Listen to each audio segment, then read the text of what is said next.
I'm Rhonda Ealy from Strictly Organic Coffee. I'm Richard Steffensen, Strictly Organic.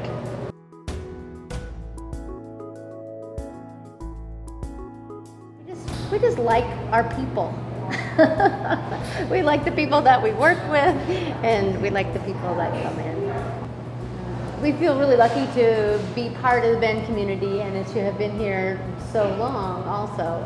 20 years this year, Strictly Organic has been going. So we have kids that came in the stroller when they were little who, then tweens would come in maybe for poetry jam or for open mics, and then they go to college, and then they come back on their breaks, and then we get their families all in here together seeing each other. And so, yeah, coffee does just really bring people together, and we don't have just regular customers. Sometimes we have constant customers who take care of us here and care for us, and we really feel the same about them too.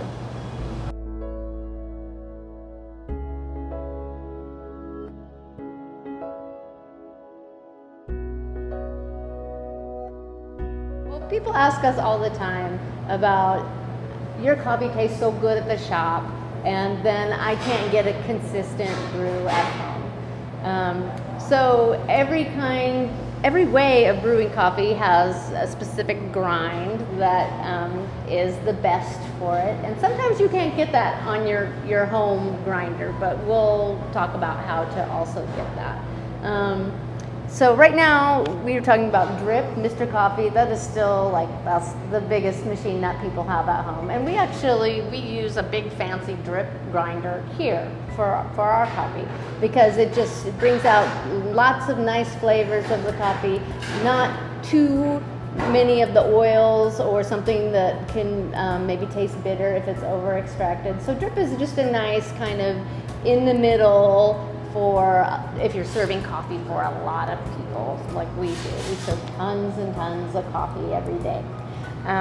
So right here we have some ground coffee. So we have an espresso grind, and you can see it's very fine, and it gets all smeary all over my fingers, right? And then then we have a French press here, which is it's like granules, and if you smear it, it won't smear in your hand at all.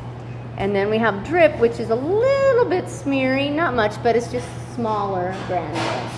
And so what I would recommend if you want to do a grind at home is you might come and get a sample from one of the local roasters or from us and say what your machine is and get a little sample so that you can bring it home and compare it to how you're grinding at home. So most people have the little bullet grinders.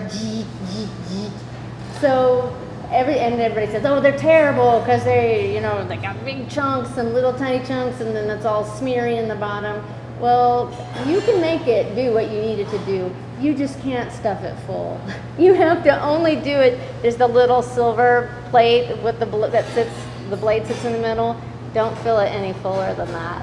So you have to have some patience to do it, but you can get the right grind if you're not doing it too full. It'll be consistent.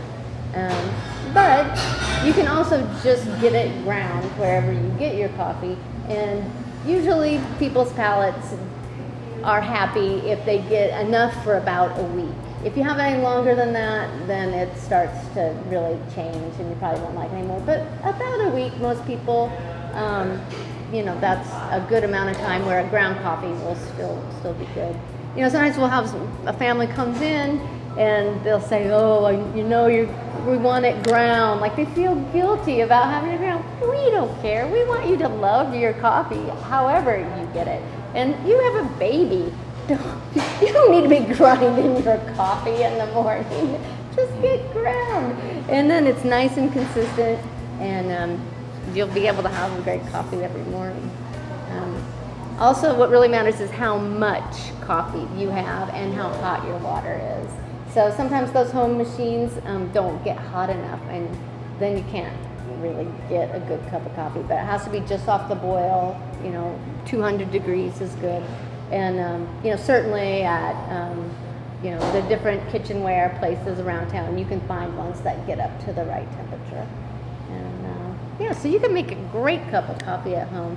And I recommend that you experiment around a little bit and find what's perfect, and then just do it the same every time. I mean, that's what we really have going here is consistency. I mean, we weigh it. It's always the same. The temperatures are always the same. The roast is always the same. So that's why we can be consistent.